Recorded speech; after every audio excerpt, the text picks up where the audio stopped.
बिस्मिल्लाहिर्रहमानिर्रहीम अस्सलाम वालेकुम वरहमतुल्लाहि वबरकातुहू। कारी फैज़ान अहमद बीमार थे। कई दिनों से वो मस्जिद नहीं आ रहे थे। इनके शागिर्द इनकी राह देख रहे थे, लेकिन कोई नहीं जानता था कि असल में कारी फैज़ान को तो गम खाए जा रहा है। वो अपनी ज़िंदगी में एक ऐसी गलती कर बैठे थे जो अब इनको दीमक की तरह चाट रही थी। क्योंकि दोस्तों, आज जो सच्चा दर्दनाक वाक़या हम आपके सामने पेश करने जा रहे हैं, ये हमारी आंखों देखा वाक़या है। इसमें सिर्फ नाम लिए गए हैं, बाकी सब कुछ हकीकत बन गई है। दोस्तों, माँ बाप हमेशा इंसान के भले के लिए और उसके फ़ायदे के लिए कदम उठाते हैं। दुनिया में एक वाहिद माँ बाप ही होते हैं जो अपनी औलाद को अपने से आगे देखना चाहते हैं, जो अपनी औलाद की तरक्की और खुशहाली के लिए कोशा रहते हैं। लेकिन माँ बाप भी इंसान है, फरिश्ते नहीं वो गलती नहीं कर सकते। बाज़ औक़ात इंसान एक ऐसी गलती कर बैठता है जो उसके लिए बहुत बड़े पछतावे का बायस बन जाती है। आज ये कहानी भी एक ऐसे वालिद के गिर्द घूमती है। आइए कहानी दोहराते हैं और इससे कुछ सबक सीखने की कोशिश करते हैं। दोस्तों, ये कहानी कारी फैज़ान अहमद की है। कारी फैज़ान अपने माँ बाप का इकलौता बेटा था और 3 बहनें थीं। तीनों बहनें बड़ी थीं। बड़ी बहनों को माँ बाप ने मुनासिब उम्र में ही ब्याह कर रुखसत कर दिया। फैज़ान के अपने माँ बाप को भी दीनी माहौल में पले बड़े थे। घर में 5 वक्त की नमाज की पाबंदी होती थी। उसके अलावा भी दीनी अहकामात पर अमल पैरा होने की हिदायत दी जाती। फैज़ान जब खुद 10 बरस का था तो उसके वालिदैन ने उसे कुरान हाफिज करने का फ़ैसला किया। मुतवस्सित से घराने से ताल्लुक़ था, लिहाजा दुनियावी तालीम की तरफ से तवज्जो नहीं दी गई। फैज़ान ने 8वीं जमात तक तालीम हासिल की और कुरान पाक मुकम्मल कर लिया। लिहाजा जब इसे जवानी की दहलीज पर कदम रखा तो उसने बच्चों को कुरान पाक पढ़ाना शुरू कर दिया, क्योंकि अब हाथ में तालीम तो नहीं थी और ना ही इसके अलावा कोई और हुनर था। तो उसने अपने इसी हुनर को अपने हाफिज होने को काम में लाने का सोचा और अब बच्चों को क़िरात सिखाने लगा, इन्हें कुरान पाक पढ़ाने लगा। धीरे धीरे उसका ये काम चलने लगा और अब तो ये बाकायदा कई मस्जिदों में बैठकर भी वो बच्चों को दर्स दिया करता और लोगों के घरों में जाकर प्राइवेट तौर पर भी कुरान पढ़ाया करता और उसकी अच्छी आमदनी हो जाया करती थी। और जब उसने पहली बार बच्चों को पढ़ाने का फैसला किया, उसी वक्त फैज़ान का नाम कारी फैज़ान पड़ चुका था और बस वक्त गुजरते वक्त के साथ साथ ये फैज़ान की पहचान बन गया। और वो सिर्फ फैज़ान नहीं, वो कारी फैज़ान था। मोहल्ले का हर छोटा बच्चा बूढ़ा अब इसे कारी फैज़ान कहते थे। वक्त गुजरता गया, फैज़ान ने जवानी की दहलीज पर कदम रखा तो माँ बाप ने उसकी शादी भी कर दी। नसीम उसकी ज़िंदगी में हमसफ़र के तौर पर शामिल हुई। नसीम भी फैज़ान की तरह दीन की पाबंद खातून थी। इसने आकर जैसे फैज़ान की ज़िंदगी को मुकम्मल कर दिया। वक्त गुजरता रहा और अल्लाह ताला ने फैज़ान और नसीम को 3 बच्चों की नेमत से नवाजा। इनके घर में पहला बेटा पैदा हुआ और इसके बाद 2 बेटियां। फैज़ान के माँ बाप ने जिन उसूलों को मद्देनज़र रखते हुए खुद अपने बच्चों की तरबियत की थी और फैज़ान ने अपने माँ बाप को लम्हा बलहमा देखा था। अब फैज़ान जब खुद अमली ज़िंदगी में कदम रख रहा था तो इन्हीं उसूलों पर अमल कर रहा था। इसी तरीके से अपने बच्चों की परवरिश कर रहा था। फैज़ान के दोनों बड़े बच्चे भी स्कूल की तालीम हासिल कर रहे थे और अपने माँ बाप की हिदायत पर अमल करते हुए पूरे के पूरे दीन पर अमल करने की कोशिश कर रहे थे। फैज़ान छोटी उम्र में ही बच्चों को नमाज की आदत डाल चुका था, लेकिन जो फैज़ान की सबसे छोटी बेटी थी, जिसका नाम आलिया था, वो बड़ी लापरवाह तरबियत की मालिक थी। शौक और चंचल सी हर वक्त इधर उधर भागने में मसरूफ रहती और अपने कामों की तरफ कम तवज्जो देती। क्योंकि अभी वो सिर्फ 10 बरस की थी, लेकिन नमाज तो इस पर फ़र्ज हो चुकी थी। फैज़ान पूरी कोशिश करता कि वो नमाज में कोताही न करे, लेकिन दूसरी तरफ आलिया की भी पूरी कोशिश होती कि वो किसी तरह बच जाए और इसे नमाज और कुरान पढ़ना ना पड़े। ये सारी सूरत हाल देखते हुए फैज़ान भी उस पर कड़ी नज़र रखता था। अपनी बेटी की लापरवाह तरबियत को देखते हुए फैज़ान ने नसीम से मशवरा किया और एक फ़ैसला किया। उसने अपनी बेटी को कुरान पाक हिफ्ज़ कराने का इरादा किया। उसने नसीम से कहा, बाकी बच्चे तो देखो खुद ब खुद दीन की तरफ आ रहे हैं, लेकिन ये आलिया भागने की कोशिश करती है। ये तो मेरा ख्याल ये है कि क्यों ना हम इसे कुरान पाक हिफ्ज़ करवाएं, ताकि इसके दिल में भी नमाज और कुरान की मोहब्बत बैठ जाए। नसीम ने कहा, बिल्कुल दुरुस्त ख्याल है आपका, और फिर हमें कौन सा किसी और के पास लेकर जाना पड़ेगा। मेरी बेटी का तो बाप ही हाफिज़ कुरान है, तो फिर आज ही बिस्मिल्लाह कीजिए। यूँ आलिया की ज़िंदगी में एकदम सख्ती आ गई। इसे कुरान पाक हिफ्ज़ करवाने का आगाज़ करवा दिया गया। 10 साल 10 साल आलिया जो नमाज और कुरान से भागती थी, जिसके लिए 15 मिनट बैठकर कुरान पढ़ना मुश्किल होता था, इसे अब सारा दिन कुरान पाक पढ़ना पड़ता। बाप जब भी मस्जिद से वापस आता फ़ौरन आलिया को आवाज़ देता और आलिया मारे बांधे न चाहते हुए भी कुरान पकड़कर बैठना पड़ता। उस वक्त उसके चेहरे पर 12 बज जाया करते थे और ये देखकर फैज़ान और नसीम दोनों मन ही मन में मुस्कुराया करते थे। अपनी तरफ से तो फैज़ान ये कोशिश कर रहा था कि जब ये ज़्यादा से ज़्यादा कुरान पाक पढ़ेगी, दीन के रास्ते पर रहेगी, तो आहिस्ता आहिस्ता इसके दिल में नमाज और कुरान की मोहब्बत पैदा हो जाएगी और फिर ये नमाज और कुरान से भागेगी नहीं। पहले फैज़ान आलिया को घर पर ही कुरान पाक पढ़ाया करता, लेकिन फिर इसने सोचा क्यों ना इसे अपने साथ मस्जिद ले जाया करूँ, जहाँ पर बहुत से लड़के और लड़कियाँ भी कुरान पाक हिफ्ज़ करने के लिए आते हैं। इस तरह ये दूसरे बच्चों की तरफ देखेगी तो इसके दिल में और भी दिलचस्पी पैदा होगी। दूसरे बच्चों की तरफ देखकर बच्चों के दिलो दिमाग में मुकाबलेबाजी भी पैदा होती है। वो एक दूसरे से बढ़कर सबक याद करने की कोशिश करते हैं, एक दूसरे से आगे निकलने की कोशिश करते हैं और फिर फैज़ान ने ऐसा ही किया। वह आलिया को अपने साथ मस्जिद ले जाता और वाकई उसकी सोच के ऐन मुताबिक आलिया तवज्जो से पढ़ने लगी, मगर ये तवज्जो भी सिर्फ चंद दिन तक कायम रही। उसके बाद आलिया ने फिर से वही रूटीन अपना ली।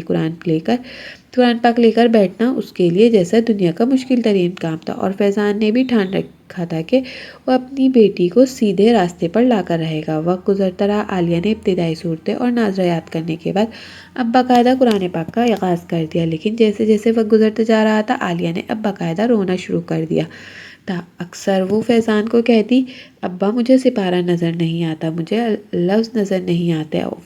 और फैज़ान तो हैरत से आंखें फाड़े अपनी बेटी की तरफ देखता रह जाता और कुरान पाक से बचने के लिए किस कदर बहाने करती है। कभी वो बिल्कुल ठीक तरह से सब याद करती है, फैज़ान के साथ मस्जिद जाया करती है, कभी वो रोने लग जाती है और अपनी माँ की मिन्नतें करती है कि मैं कुरान पाक नहीं पढ़ना चाहती क्योंकि मुझे कुरान के अल्फाज नज़र नहीं आते। फैज़ान समझ गया कि ये सिर्फ बहानेबाजी है और कुरान पाक हिफ्ज़ करने से बचना चाहती है और फैज़ान ने अपनी बेटी को मारना पीटना शुरू कर दिया। इसका ख्याल था कि मारपीट से वो डर जाएगी और फिर ये बहानेबाजी छोड़ देगी। इस मौके पर फैज़ान की बीवी ने इसे समझाने की कोशिश की और कहा, देखो बच्ची पर सख्ती मत करो, अगर वो हिफ्ज़ नहीं करना चाहती तो तुम बस इसे कुरान पाक पढ़ा दो, इसे मत हिफ्ज़ करवाओ। फैज़ान कहने लगा, अल्लाह का नाम लो, बच्चे तो ऐसे ही करते हैं, इसे क्या मालूम कि हिफ्ज़ करना कितनी बड़ी सादत है। कुरान को सीने में महफूज कर लेना किसी के बस की बात है और मैं चाहता हूँ कि मेरे बच्चे भी ये सादत हासिल करें।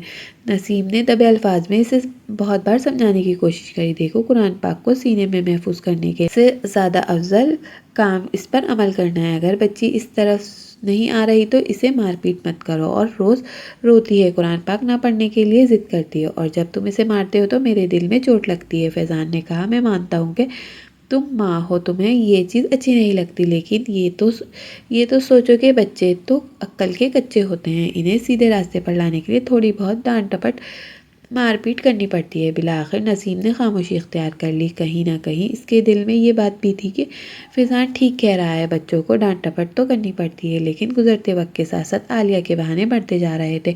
फैज़ान इसे मारपीट करता, कभी इसके चेहरे पर थप्पड़ों की बारिश करता, कभी छड़ी पास रखता तो इसे बेदर्दी से मारने पीटने लगता। इसे डराने की खातिर ज़ोर ज़ोर से मारता ताकि वो डर कर बैठ जाए और कुरान पाक से भागने की कोशिश न करे। लेकिन जैसे जैसे वक्त गुजरता रहा, आलिया का ये मसला बढ़ता जा रहा था। वो रोती थी, बिलखती थी, कुरान पाक पढ़ने से इनकार कर देती थी, हर बार यही कहती, मुझे अल्फाज नज़र नहीं आ रहा है, और कभी बिल्कुल ठीक पढ़ लेती। आखिरकार इसी तरह 6 महीने गुजर गए। एक दिन जब किसी काम के सिलसिले में शहर से बाहर गया हुआ था, नसीम ने आलिया को बैठकर पढ़ाना चाहिए, स्कूल का सबक था, लेकिन अब की बार भी आलिया ने इसे ऐसा ही कहा।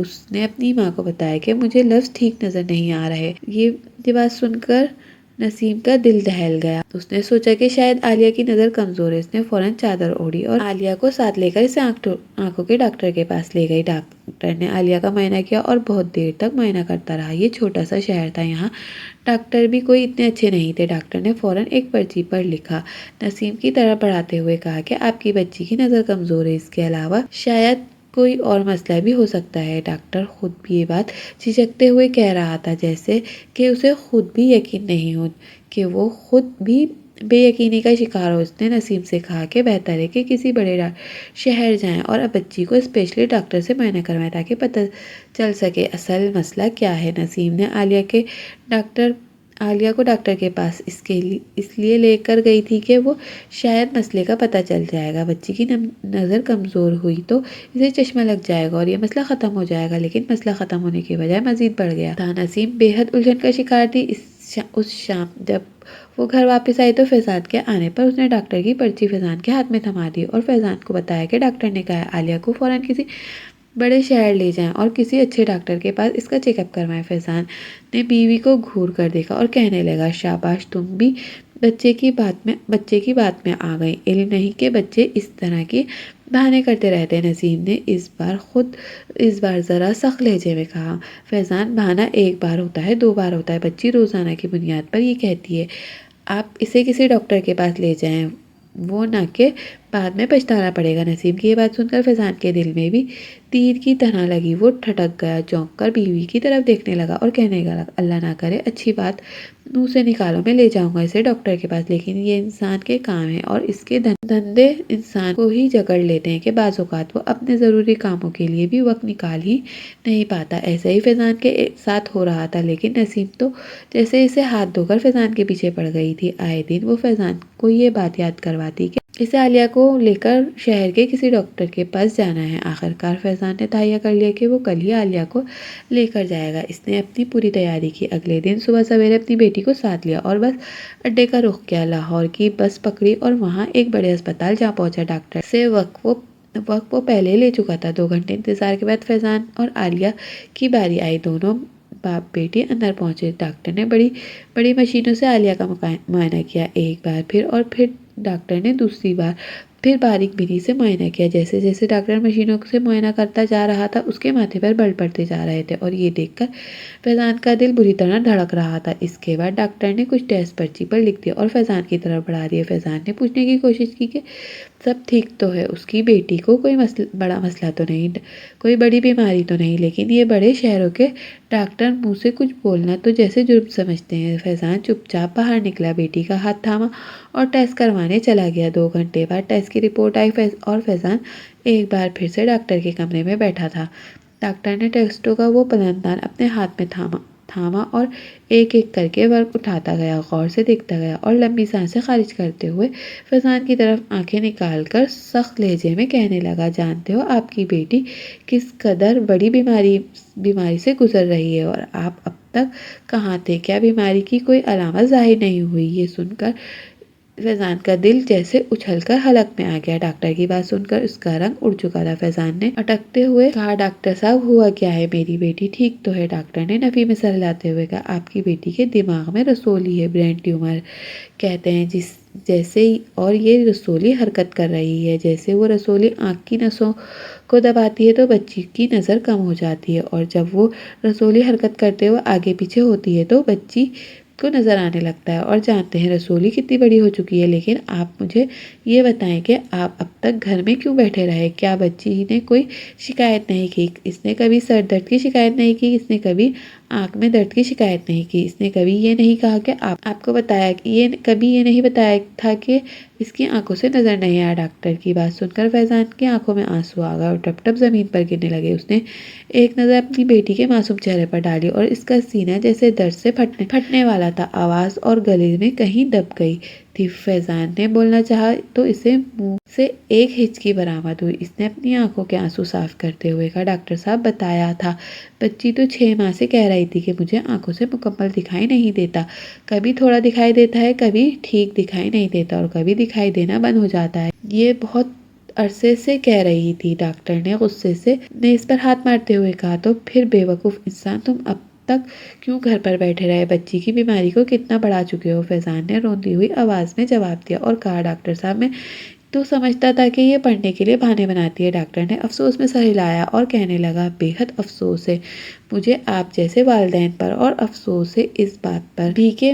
मैं आपके लिए अब कुछ नहीं कर सकता। रसोली का साइज़ बहुत बड़ा हो चुका है, अब इसका ऑपरेशन तो होगा, लेकिन यह ऑपरेशन कामयाब होगा या नाकाम इसकी कोई गारंटी नहीं। फैज़ान ने तेज़ी से नफ़ी में सर हिलाते हुए कहा, खुदा का वास्ता डॉक्टर साहब, ऐसी बातें मत करें, दहल रहा है। डॉक्टर ने कहा, अब तुम तैयारी करो, अपनी बच्ची के दिमाग का ऑपरेशन करवा लो, इस रसोली को निकालना होगा। डॉक्टर ने तमाम ज़रूरी बातें फैज़ान को बताई, सारी मालूमात इसे फराहम की, दवाइयाँ भी लिख कर दी और ऑपरेशन की तारीख भी बता दी। फैज़ान ने बाहर निकलने से पहले एक बार फिर डॉक्टर की तरफ देखा और कहने लगा, डॉक्टर साहब, मेरी बेटी ठीक तो हो जाएगी ना?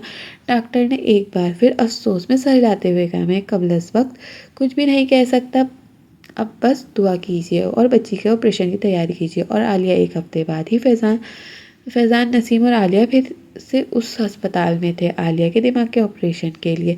बच्ची खौफ का शिकार थी, सहमी हुई थी। माँ बाप इसे तसल्ली दे रहे थे, हंसने की कोशिश कर रहे थे, इसे खुश रखने की कोशिश कर रहे थे और इसे हर पल ये बता रहे थे कि वो जल्द ही ठीक हो जाएगी, एक बार फिर वो अपने बहन भाइयों के पास आ जाएगी। माँ बाप की बातें सुनकर कुछ देर के लिए आलिया का दिल बहल जाता और उसके चेहरे पर मुस्कुराहट फैल जाती, लेकिन अस्पताल का माहौल देखकर, इर्द गिर्द के मरीजों की बुरी हालत देखकर इसका नन्हा सा दिल फिर से परेशान हो जाता। और फिर वो वक्त भी आ पहुंचा जब डॉक्टर ने आलिया को लिबास तब्दील करने के लिए कहा। उसे एक सब लिबास पहनने के लिए दिया गया। फैज़ान और नसीम ने अपनी बेटी को गले लगा लिया, इसके माथे पर बोसा दिया और इसे ढेरों दुआओं के साथ ऑपरेशन थिएटर की तरफ रवाना कर दिया। 7 घंटे के तवील ऑपरेशन के बाद डॉक्टरों की टीम ऑपरेशन थिएटर से बाहर निकल आई। आलिया का ऑपरेशन हो चुका था, लेकिन डॉक्टर्स ने कहा था कि मजीद 12 घंटे बहुत अहम है और फैज़ान और नसीम का हर लम्हा दुआ करते हुए गुजर रहा था, लेकिन शायद दुआओं की कबूलियत का वक्त गुजर चुका था। 12 घंटे गुजर गए और आलिया को होश नहीं आया। आलिया अपने खाल के हकीकी से जा मिली। उस दिन फैज़ान और नसीम अपनी बेटी को मुर्दा हालत में सफ़ेद कफन में लपेट कर घर वापस लाया। अगले दिन शाम को आलिया को सुपुर्द खत कर दिया गया, मगर आलिया की मौत ने फैज़ान को पूरी तरह तोड़ कर रख दिया। मुसलमान होने के नाते इसे इस बात पर पूरा यकीन है कि ज़िंदगी और मौत तो खुदा के हाथ में है, लेकिन इसे इस बात का दुख भी है कि आखिरी वक्त तक उसने अपनी बेटी की बात का यकीन नहीं किया और इसे बहानेबाजी और ड्रामेबाजी समझता रहा। काश बर वक्त वो अपनी बेटी की बात सुनता और उसे डॉक्टर के पास लेकर जाता तो मर्ज की तशखीस जल्द हो जाती और शायद आज इसकी बेटी जिंदा होती।